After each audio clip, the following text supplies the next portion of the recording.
आज हम पढ़ाएंगे प्रिंसिपल ऑफ इंश्योरेंस का chapter number 2, the concept of insurance and it's evolution. आज इस चैप्टर में हम बात करेंगे कॉन्सेप्ट ऑफ इंश्योरेंस की, इंश्योरेंस की हिस्ट्री की, इंश्योरेंस किस तरह से डेवलप हुआ, इंश्योरेंस वर्क किस तरह से करता है, इंश्योरेंस काम किस तरह से कर सकता है, और क्लासेस ऑफ इंश्योरेंस की बात करेंगे, कितने तरह का इसका क्लास होता है, और इंश्योरेंस इंडस्ट्री की इंपॉर्टेंस के की भी हम आज चर्चा करने वाले हैं।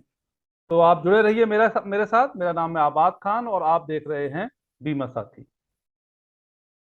अगर किसी फैमिली मेंबर जो कि कमाने वाला है, अगर उसकी ऑल ऑफ सडन डेथ हो जाती है, तो आपको पता है कि उसकी फैमिली कितनी बड़ी प्रॉब्लम में आ जाती है। उसका जो वैक्यूम है वो तो कवर नहीं हो सकता है, बट अगर उसने कोई लाइफ इंश्योरेंस की पॉलिसी ले रखी है तो उसकी फैमिली को सपोर्ट जरूर हो जाता है। तो आप समझ सकते हैं कि लाइफ इंश्योरेंस कितना इंपॉर्टेंट रोल प्ले करता है किसी की भी लाइफ में और उसकी फैमिली फैमिली को सरवाइव करने में। अब इंश्योरेंस की जरूरत क्या है, एक एग्जांपल के तौर पे हम शुरू करते हैं। आपके पास एक कार है, आप सोचिए कि उसमें क्या क्या रिस्क हो सकते हैं। ऑल ऑफ सडन आपकी कार डैमेज हो सकती है, आपकी कार में इंजरी हो सकती है, ड्राइवर को उसको चोट लग सकती है, आपकी कार चोरी हो सकती है, और आपकी कार से अगर किसी थर्ड पार्टी का नुकसान होता है तो वो भी एक रिस्क है। एक दूसरे एग्जांपल लेते हैं। एक कंपनी में आप काम कर रहे हैं, ऑल ऑफ सडन अगर आपकी डेथ हो जाती है तो आपकी फैमिली की इनकम खत्म हो जाएगी। आप अपने पीछे जो रिस्पॉन्सिबिलिटी छोड़ के आएंगे, बच्चों का फ्यूचर है, बच्चों की एजुकेशन है, अगर कोई बच्चा शादी को है तो उसकी मैरिज है, या आपने होम लोन ले रखा तो वो है। अगर आप बीमार पड़ जाते हैं तो आपकी इनकम टेम्परेरी तौर पे रुक जाती है। The risk of an accident, आपको अगर एक्सीडेंट हो जाता है तो डिसेबिलिटी हो जाती है, तो आपकी जो अर्निंग कैपेसिटी है, यानी कि जो कमाने की क्षमता है, वो रिमेनिंग लाइफ के लिए कम हो जाती है। इसी तरह से एक तीसरे एग्जांपल लेते हैं। Imagine that you own a business, आपका एक बिजनेस है। Think of some of the risk associated with your business. These can include the risk of damage to your premises or machinery due to flood, fire, earthquake, etc. अगर आप businessman हैं, आपकी factory है, तो उसमें क्या risk हो सकता है? तो उसमें यही रिस्क हो सकता है कि उसमें बाढ़ आ सकती है, उसमें आग लग सकती है, उसमें भूकंप आ सकता है, और क्या क्या हो सकता है। आपका जो रॉ मटेरियल रखा हुआ है या तैयार माल रखा हुआ है वो खराब हो सकता है, और आपका स्टॉक है, आपका जो माल है वो चोरी हो सकता है। ये जो हमने तीन एग्जाम्पल लिए हैं, ये आपको चिंता करने में मजबूर करते हैं। लेकिन अगर आपने इंश्योरेंस ले रखा है तो फिर आपको पैनिक होने की या चिंता करने की जरूरत नहीं है। पहले सूरत हाल में मोटर इंश्योरेंस पॉलिसी आप लीजिए। आपकी गाड़ी का में कोई डैमेज होता है, एक्सीडेंट होता है, वो भी कवर रहेगा। किसी थर्ड पार्टी को कोई लॉस हो जाता है, कोई किसी की डेथ हो जाती है, तो वहां पर भी आपका पूरा प्रोटेक्शन रहेगा। आपके ड्राइवर को चोट लग जाती है, डेथ हो जाती है, तो वहां पर भी ये मोटर इंश्योरेंस पॉलिसी आपको कवरेज देती है। दूसरी सिचुएशन में आप लाइफ इंश्योरेंस पॉलिसी ले लीजिए। आप वर्किंग हैं, ऑल ऑफ सडन कुछ प्रॉब्लम हो गई, तो कम से कम एक बैकअप है लाइफ इंश्योरेंस पॉलिसी के रूप में। तीसरे सिचुएशन में आप प्रॉपर्टी इंश्योरेंस ले सकते हैं, फायर पॉलिसी ले सकते हैं, बर्गलरी पॉलिसी ले सकते हैं। तो ये उसका अल्टरनेट है। अब बात करते हैं टाइप्स ऑफ इंश्योरेंस की।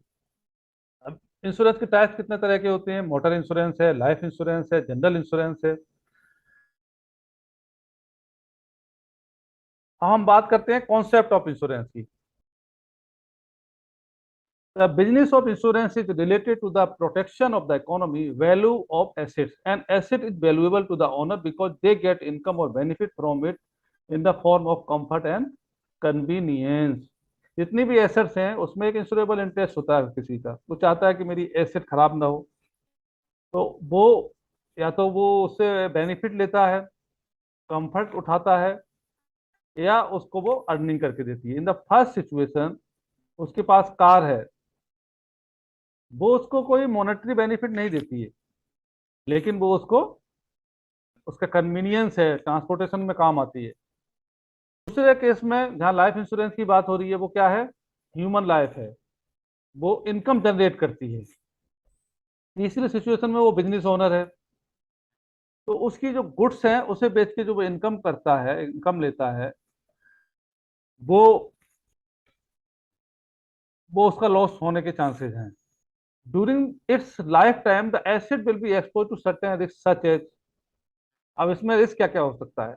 The car can be stolen, car को चोरी किया जा सकता है। A human being can fall ill और डाई, एक इंसान है वो या बीमार पड़ सकता है या उसकी डेथ हो सकती है। The business can be destroyed by fire, कोई बिजनेस है आपका, फैक्ट्री है आपकी, उसमें आग लग सकती है। तो ये रिस्क होते हैं, मोटर पॉलिसी के लिए भी है, लाइफ पॉलिसी के लिए भी है, और आपका गोडाउन और फायर पॉलिसी में भी ये सब चीजें रहती हैं।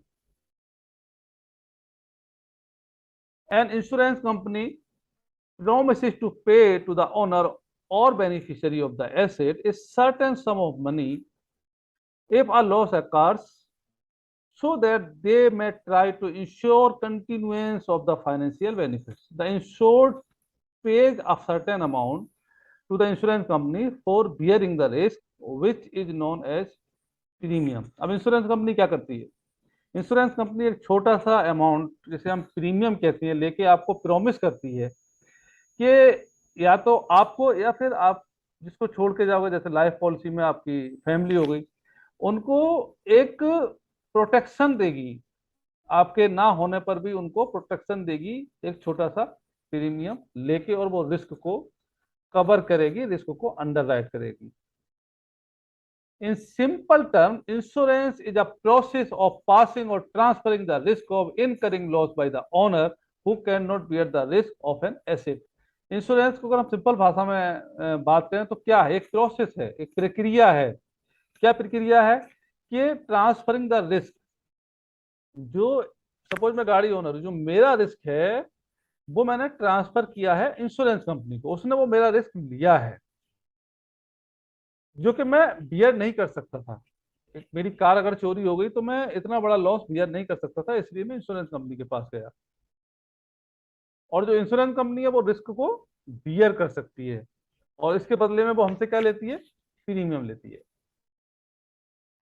B aware how insurance evolved, be aware how insurance evolved, मतलब history of the insurance, insurance कैसे शुरू हुआ। Over 5000 years back, Chinese traders used insurance as a preventive measure against piracy. The cargo of each ship used to be distributed among other ships, so that if one ship gets lost or captured by pirates, the loss would only be partial. ये लोग क्या करते थे Chinese traders 5000 साल पहले, कि जो इनके शिप जाते थे तो उस पे किसी पे सपोज वैल्यूएबल कार्गो लदा हुआ है, मान लो सोना जा रहा है, किसी पे नमक जा रहा है, किसी पे लोहा जा रहा है, तो अगर सपोज सोने वाला शिप पायरेट जो होते हैं, समुद्री लुटेरे होते हैं, वो चुरा लेते थे या शिप डूब जाता था तो बहुत बड़ा लॉस होता था। तो इन्होंने क्या तरीका निकाला कि थोड़ा थोड़ा सामान सारे शिप्स पे लाद देते थे ये, तो अगर कोई एक शिप डूबता था या समुद्री लुटेरे उसको चोरी कर लेते थे तो लॉस कम रहता था। तो वो एक तरह का इंश्योरेंस ही था उस जमाने में। पहली रिटन इंश्योरेंस पॉलिसी बनी थी Babylonian obelisk monument with the fort of king Hammurabi. ये बादशाह है हैमू मुराबी, राजा है, इसके जमाने में एक रिटन में इंश्योरेंस पॉलिसी को बनाया गया था। जो कि कार्गो को प्रोटेक्ट करती थी। उसके बाद इन 1666 यानी कि 1666 में the great fire of London destroyed more than 13,000 houses. To counter such events in future, Fire Office, the first fire insurance company, was started in 1680। 1680 में एक पहली फायर इंश्योरेंस कंपनी बनाई गई थी। 1666 में एक बहुत बड़ी आग लगी थी लंदन में, जिसने 13,000 घरों को जला दिया था। तो उसके बाद सोचा गया था कि कुछ ऐसा मैकेनिज्म डेवलप किया जाए ताकि फ्यूचर में इस तरह का कोई दुर्घटना अगर होती है तो कम से कम लोगों को प्रोटेक्शन मिले, लोगों को सुरक्षा मिले। Traders in London used to gather at Lloyd Coffee House and agreed to share losses of boats due to piracy or the ship sinking due to bad weather और other reasons। एक London में coffee house था लियोर साहब का, उसमें ये लोग जो बिजनेस ओनर्स थे वो मिलते थे, और वहां पे इन्होंने एक पूल इकट्ठा किया था कि ये अगर कोई शिप इनका डूबता था तो वहां से ये लोग उसको कंपनसेट करते थे। तो ये वहां से इंश्योरेंस की शुरुआत हुई है। History of insurance in India. Hindustan में इंश्योरेंस का क्या इतिहास है। 1818 में पहली life insurance company oriental life insurance company Calcutta में स्टैब्लिश की गई थी। 1829 में Madras equitable was establish in Madras Chennai presidency.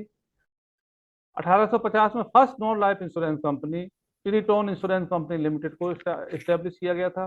1870 में Bombay mutual was started in Mumbai, Mumbai में इसको बॉम्बे म्यूचुअल के नाम से स्टार्ट किया गया था। 1874 में Oriental was started in Mumbai. 1896 में Bharat Insurance Company Limited was started in Delhi. 1897 में Empire of India was started in Mumbai. फिर उसके बाद 1956 में LIC।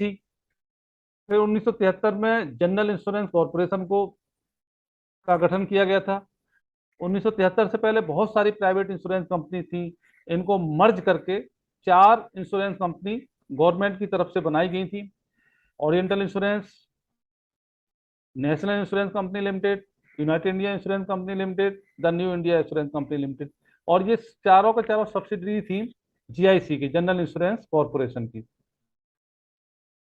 आगे क्या चेंजेज हुए हैं। 1999 से पहले ये 4 इंश्योरेंस कंपनी थी, लेकिन 1999 के बाद जो है आज के टाइम पे करीब 34 लाइफ इंश्योरेंस कंपनी इंडिया के अंदर बिजनेस कर रही है। गवर्नमेंट एक बिल लेके आई IRDA, उसके बाद फॉरेन डायरेक्ट इन्वेस्टमेंट FDI जिसे कहते हैं, यानी कि विदेशी मुद्रा, उसको इन्होंने 26% अलाउ किया था। यानी 74% जो इंडियन कंपनी थी उनका शेयर था और 26% फॉरेन का था, जो अभी इन्होंने बढ़ा के 49% फॉरेन के लिए अलाउ किया है। 51% इंडियन का पैसा हो सकता है और 49% विदेशी पैसा हो सकता है, जो वो अभी रिसेंटली इन्होंने चेंजेस किया है। उसके बाद 2000 के बाद बहुत सारे जो फॉरेन पार्टनर्स थे, यानी कि जो विदेशी कंपनियां थी, उन्होंने इंडियन कंपनी के साथ मिलकर ज्वाइंट वेंचर में काम शुरू किया। और इससे क्या हुआ कि इनोवेटिव प्रोडक्ट, अच्छे अच्छे प्रोडक्ट इंश्योरेंस कंपनियों ने आविष्कार किए, बनाए, और वो फिर पब्लिक के लिए उन्होंने मार्केट में उतारे, जिससे कि काफी कॉम्पिटिटिव रेट पे आज इंश्योरेंस अवेलेबल है। इंश्योरेंस काम किस तरह से करता है इसको समझते हैं। The insurance industry works on the concept of pooling. ये पूरा का पूरा पूलिंग का खेल है। पूलिंग का खेल बोले, बहुत से लोगों से छोटा छोटा सा अमाउंट जमा किया जाता है और जिनका लॉस होता है उसी पूल में से उनको पेमेंट कर दिया जाता है। एग्जाम्पल लेते हैं। Person A is shipping goods worth ₹10,000 and person B is shipping goods worth ₹20,000। In this case, the premium paid by person B will be higher than that paid by person A।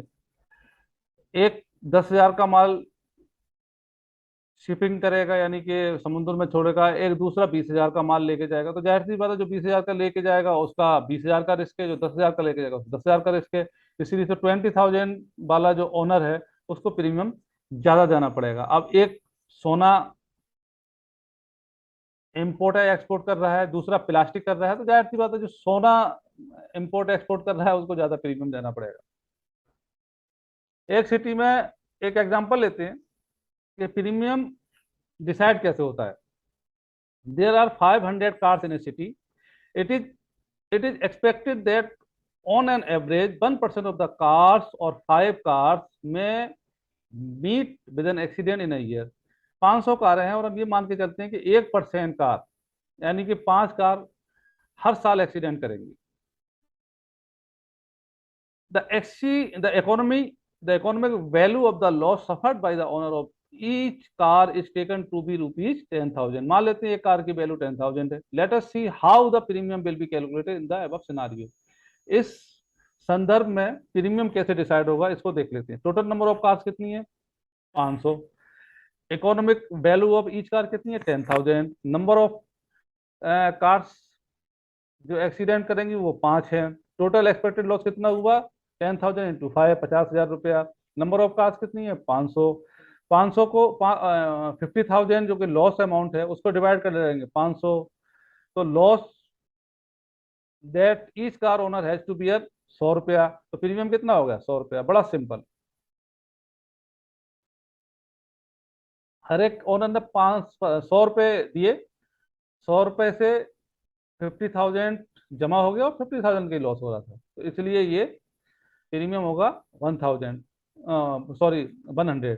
अब ये 100 premium at par है। इसमें थोड़ा सा अगर company का profit वो बनाना चाहेंगे तो 105 110 ले जाके उसको वो डिसाइड करते हैं। फिर बहुत से एग्जाम्पल हैं, ये आपको पीडीएफ फाइल मिल जाएगी, आप वहां से उसको देख सकते हैं, पढ़ सकते हैं। मैं मोटा मोटा आपको जो मेन मेन चीजें हैं वो इस चैप्टर की बता देता हूँ। The probability of risk would depend upon factors such as nature of construction of the house, its location, goods stored, ownership of vehicles, nature of use and so on। एक किसी भी रिस्क की probability यानी कि उसके आने के chances किन किन चीजों पर डिपेंड करेंगे? कि अगर कोई मकान है तो वो कच्चा बना हुआ है या पक्का बना हुआ है, वो समुद्र किनारे है या समतल इलाके में है या पहाड़ पे है, माल कौन सा उसमें स्टोरेज है, किस तरह से उसको यूज किया जाता है, इन सारी चीजों पे डिपेंड करेगी कि उसमें नुकसान होने के चांसेस कितने हैं। इसी तरह से अगर हम बात करें इंसानों की, मनुष्यों की, तो उनका जो प्रीमियम है वो किन किन चीजों पे डिपेंड करेगा? उनकी एज पे, उनके सेक्स पे, कि वो मेल है या फीमेल है, उनका प्रोफेशन क्या है। जो लोग रिस्की प्रोफेशन में है, सपोज जो खिलाड़ी हैं या जो माउंटिंग करते हैं, पहाड़ों पे चढ़ते हैं, तो जाहिर सी बात है उनकी लाइफ को ज्यादा रिस्क है, तो उनका प्रीमियम ज्यादा होगा। फिर आपकी हैबिट्स है, आप स्मोकिंग करते हैं, तंबाकू खाते हैं, गुटखा खाते हैं या नहीं खाते हैं, उस पर डिपेंड करेगा। आपकी हेल्थ कंडीशन क्या है, आप बीमार हैं तो जाहिर सी बात है कि आपका प्रीमियम बढ़ जाएगा। फिर आपकी फैमिली हिस्ट्री क्या है, डायबिटिक तो नहीं है सारे लोग, कोई और प्रॉब्लम तो नहीं रही है फैमिली में, तो इन सब चीजों पे आपका प्रीमियम पे इम्पैक्ट आता है। एग्जाम्पल लेते हैं, एक बंदा स्मोकिंग करता है तो जाहिर सी बात है उस पर ज्यादा रिस्क है, तो हो सकता है कि इंश्योरेंस कंपनी जो स्मोकिंग करता है उससे ज्यादा प्रीमियम चार्ज करे। इसी तरह से कोई कैंसर से पीड़ित है, मान लो 4 स्टेज का कैंसर है, तो इंश्योरेंस कंपनी डिक्लाइन कर सकती है, मना कर सकती है इंश्योरेंस देने से। इंश्योरेंस कंपनी कौन से रिस्क प्रीफर करती है, यानी कौन सी चीजों का इंश्योरेंस करना ज्यादा पसंद है उसको? जिनमें रिस्क कम होता है, लोअर रिस्क वाली चीजें जो है वो इंश्योरेंस कंपनी अंडर करना पसंद करती हैं। जिसमें रिस्क ज्यादा होता है उनसे वो उसको डिक्लाइन कर देते हैं, मना कर देते हैं।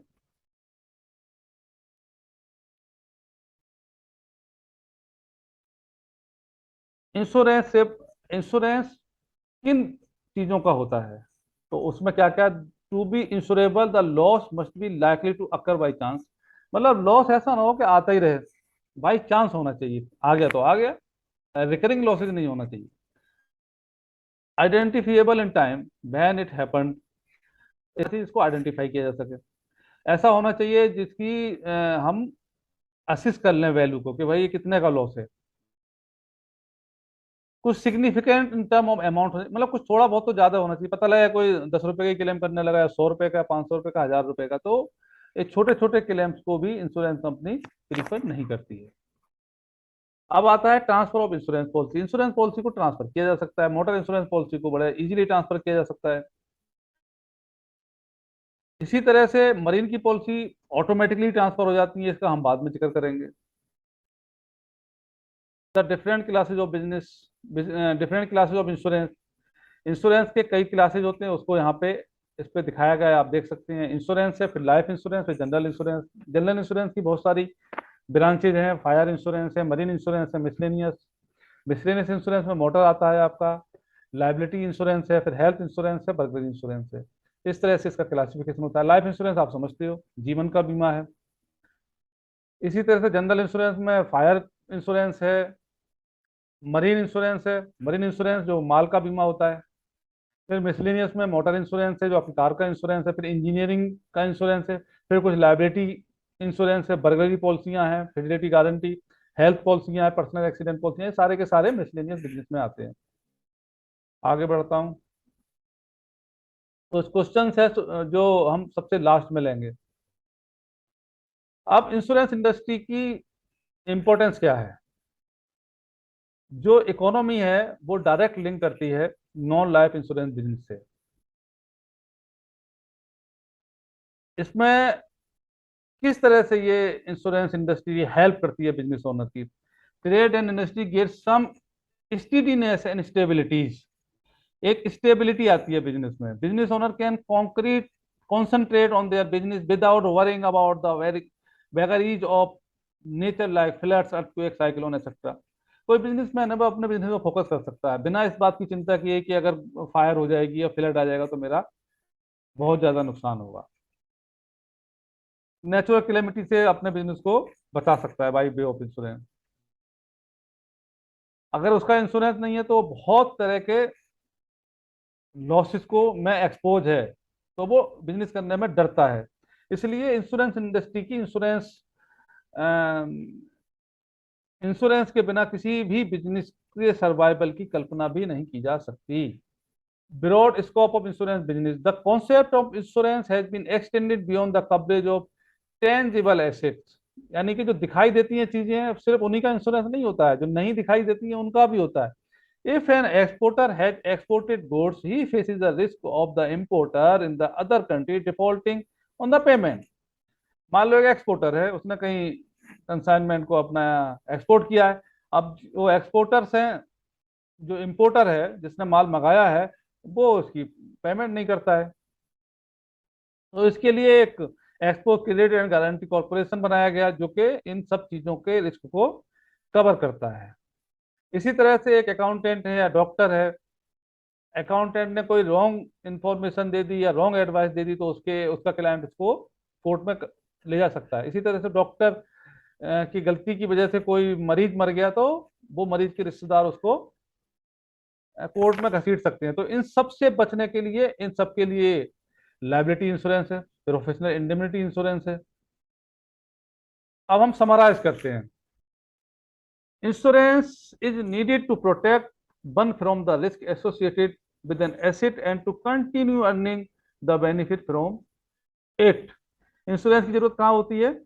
जो आपके रिस्क हैं, आपके एसेट के ऊपर रिस्क हैं, उनसे बचने के लिए और उनसे प्रॉपर बेनिफिट उठाने के लिए, रेगुलर बेनिफिट उठाने के लिए इंश्योरेंस होता है। इंश्योरेंस क्या करता है? Insurance transfer the risk from the asset owner to the insurance company return for a fee. एक छोटा सा प्रीमियम लेके रिस्क ट्रांसफर हो जाता है। जो एसेट का ओनर है, मान लो घर का ओनर है, अपने घर का इंश्योरेंस कराया तो इंश्योरेंस कंपनी की तरफ वो रिस्क चला जाता है। पहली पॉलिसी जो बनाई गई थी वो बेबीलोनियन ओबेलिस्क मॉन्यूमेंट और कोड ऑफ किंग हममुराबी, ये राजा था, इसके जमाने में बनाई गई थी। इंडिया में life first life insurance company oriental life insurance company start हुई थी कलकत्ता में 1818 में। 2000 में प्राइवेट सेक्टर के लिए इंश्योरेंस सेक्टर को खोला गया। इंश्योरेंस वर्क करता है पूलिंग सिस्टम पे, यानी कि बहुत से लोग प्रीमियम देंगे, उसमें से जिसका लॉस होगा उसको पे कर दिया जाएगा। Insurance is mainly divided into two category, life insurance है और जनरल इंश्योरेंस है, दो कैटेगरी में इसको हम डिवाइड करते हैं। Insurance promote trade and commerce, insurance business को बढ़ाता है। बिजनेस, आप बेफिक्र होके बिजनेस कर सकते हो। तो दोस्तों ये था आज का हमारा चैप्टर, दूसरा चैप्टर ये हमने कंप्लीट किया है। इसी तरह से हम अब तीसरे और चौथे और इसी तरह से सारे सिलेबस को कवर करने वाले हैं। आपको हमारा ये वीडियो कैसा लगा ये हमको जरूर बताएं और कमेंट बॉक्स में जाके अपने कमेंट्स दें, ताकि हम हमारे अंदर कुछ अगर कमी है, कुछ खामी है तो उसको हम दूर कर पाएं। बहुत बहुत धन्यवाद। Thank you so much.